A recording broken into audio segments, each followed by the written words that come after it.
O nwere post ndị ime obi conversation fanabụ watching m ga-alike ikwu n'ụbọchị because ana m alike mmadụ na-ekwu okwu ka ọ dị sincere na-ekwu ife ọ na-ekwu, and that video is concerning this our brother a na-akpọ Chigozie Nnabugu.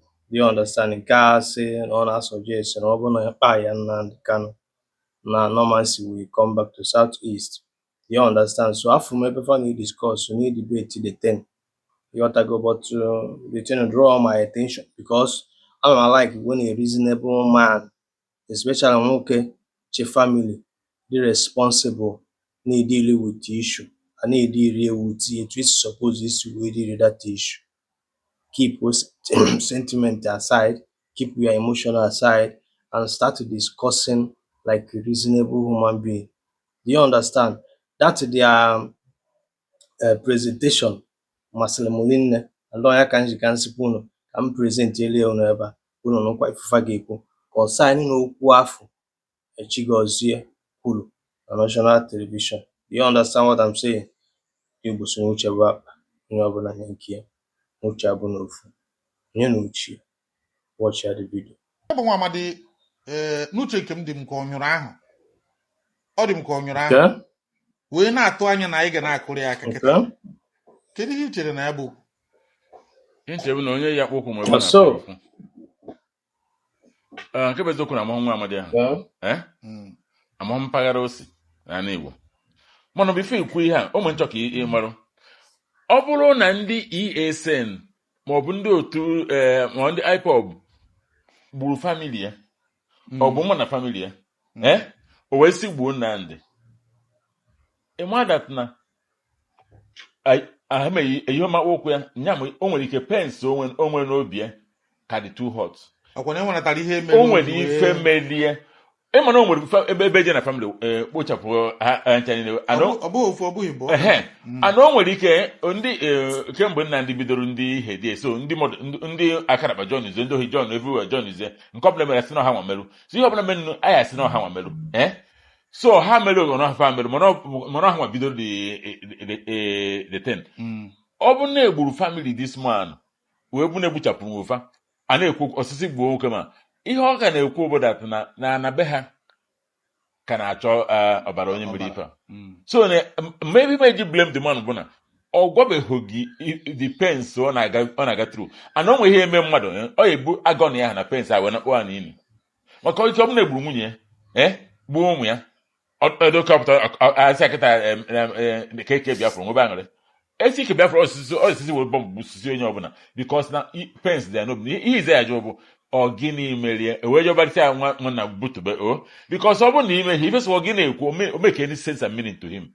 Actually, can I fear from a neutral perspective, no way something now bother the man that much. Yes. Maka onye ndị bụkwa ndị Igbo ibe ha.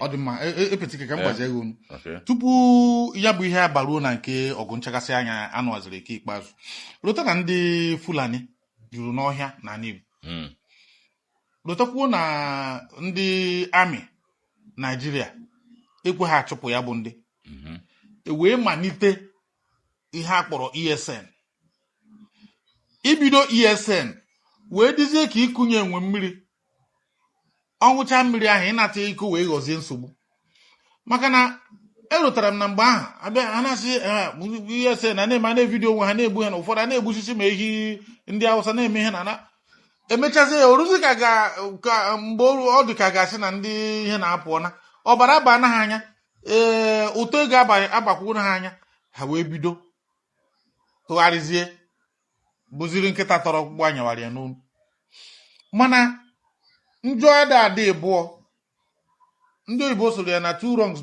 does not make a right. Yes. Ofu bụ na ọ wụ eziokwu na Nnamdi Kanu bidoro ESN mana echeghị m na mmepenugo ọnụ sisi ga-agbuo ndị be anyị ọ bụrụ na o kwuru ya n'ebe ntị dịka nke m nụrụ ya bụ na mmadụ ịpụtazi na TV kwuo si na ọ bụrụ na egbuo ya ọ nọchiri ụzọ enwere ike ọtụtụ n'ime anyị ekwenye ihe na ụfọdụ ihe etu Nnamdi si ọzọ ihe gbasara Biafra maka ụfọdụ n'ime unu nwere ike ịdị na-eche na enwere onye anyị na-eme ihe na anyị so kwalite ihe gbasara Nnamdi Kanu. Anyị na Nnamdi Kanu zutere ugboro na-abụ, anyị jụchaa ya ajụjụ, ịga na ihe na-acha enwere ike tinyere unu obere n'ime ka ịfụ na anyị so kwagide mgbe ọ na-eme ihe, maka ihe a na-eme ndị Igbo adịghị mma, mere o ji bụrụ na onye ọbụla atụrụ na ewu ọbụla pụtara na-ekwuru anyị okwu Biafra anyị ga-ege ntị. mana ebe okwu nke m na-aga bụ na mgbe a malitere ya bụ ihe, enweziri mgbe o ruru ya bụ okwu wee danye n'aka ndị ekperima be anyị. Dịka i kwuru, ndị ekperima a kpọtara so banye ESN, ọ bụghị ofu onye, ọ bụghị Igbo ha ka nkụ. Ọ dịrị ka mere ha niile ana anụkwuru m na ụfọdụ n'ime ha kịta na-abanyego, enwere ihe m gụrụ n'abalị nya na ụfọdụ n'ime ha sizi ebe ahụ pụta banye Ebube Agụ, banye Udogachi, banye ụmụ ụfọdụ ihe na-apụta, maka na ịchọọ onye ga-egburu egbe gbagbunye mmadụ, ọ bụghị gentleman dịka m ka ị ga-akpọ, maka igbu ọkụkọ bụrụ m okwu ma ya bụzi onye nke ị ga-gbuo mmadụ. mana onye Igbo ịpụta na TV, ọ bụrụ na ị na-ekpe n'ekpere Chineke gara asị nwoke mmechi ọnụ, ịpụta na TV si ga-gbuo onye dịka Nnamdi Kanu, ọ daba.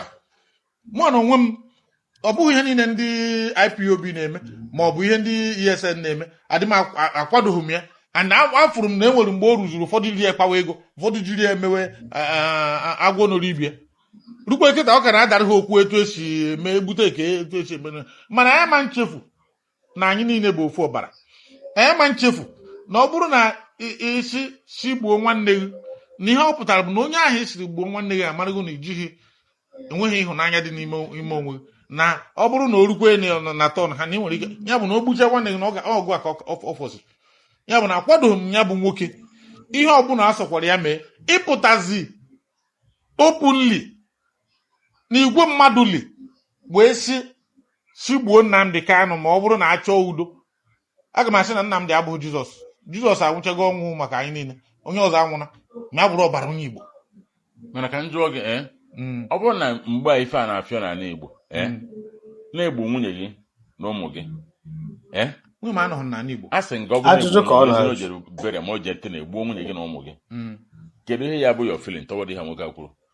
no, ihe ga-abụ my feeling bụ na maka amaghị m onye Nnamdi enweghị mgbe anyị gụtara na o ziri ndị ga-asị ya ga-agbuo m. Ikwuwe risef ebe onye mụnwa nwere ihe na bụ onye dịka Simon Ekpa, ahịze ndị ihe na-akpọri ego kịta etu ọbụla ọ dị na enweghị mgbe Nnamdi pụtara si gaa gbuo unu ndị Igbo. Ọ bụ eziokwu na ọ na-apụta ọba mba gbaa egbe ọnụ mee nke a ebere isi eme nke anya mana ọ bụrụ na e nwere etu o si metụta m, ọfụchi na ama m na o metụtara m, maka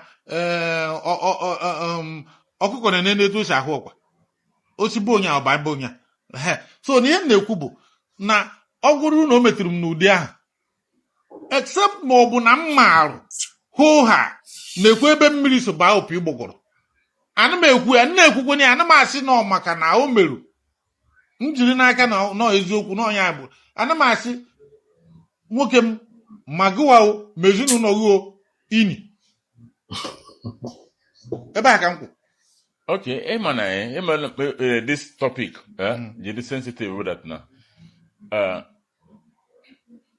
Feeling of onye ọbụla kuniketa ifu onye na-egbu onye ohi ya kita enwedere onye ohi onye kanaba ifu somebody pụta na wel plank pịa gide ka ọ pịawuo ya nwoke si na onye emu ya ị mara experience onwe n'aka ndị ohi.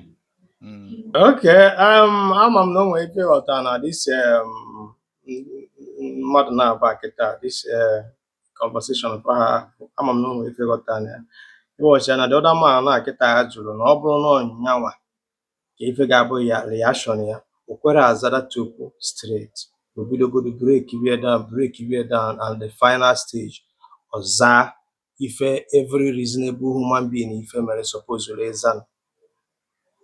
Do you understand what I'm saying? Because etere ụgba etere ogiri, unu akpọbere Chigozie jụọ ya kedu ife bụ iwu ya, o nwere ike ọ bụrụ na ọ dịsị ma ajụjụ a kịta na ajụrụ this man ọ na-agba n'okirikiri, o mechakwa aza the last mbụ ife bụ case of Chigozie a.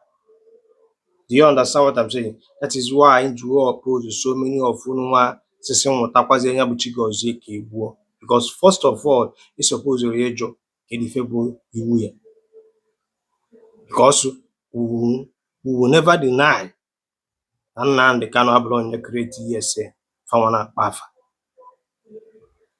Ikpe unu kpọọ, ana m emebu expect na so many of them ga-akpọchi Gọzie mee ya interview jụọ ya kedu ife bụ megidelu n'azụ onye Igbo ikwube nya bụ osi bụ onye Igbo ibi ya o wee bụrụ a figure dị ka Maazị Nnamdi Kanu.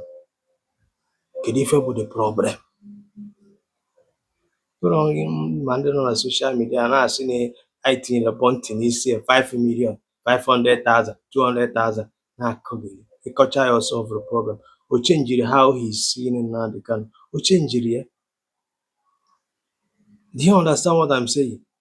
My duty na this social media ahụ mpụta ikwu my little truth jụọ nsi wee ghọta ya ịghọtago. O suturu gị o suturu gị, that is your business. Do you understand what I'm saying? Eziokwu bụ two-edged sword. Mma ilu na-abụọ ife eziokwu bụ obere onye ilu obere onye azụ. Ife bụ the truth ga-abụ ebido na-ekwu ya like this efu ndị ọjọọ onye ọra na-agbafusi. And ndị Igbo na-eme ikpe alụ awara ọsọ. Enwezuga na mụ na gị na-abụ na so many of us bidoro ikwu ife anụnwa na-eme na South East, ife aka ya na-eme anyị ruo tata. Mana ọ gbanata breki ma ndị gọvanọs anyị nyekwuzi aka a na-asolve the problem because na a na-ekwuzi maka ya. Ndị na-eme ya bido hide ba face ma na ife aba alụ kafa na-eme. Ị na-aghọta ife a na-agwa gị? Enwezuga na anyị kwubere okwu some of them ka anyị na parade gali onwe for up to today na social media. Do you get the point? Na-etebogharị onwe fa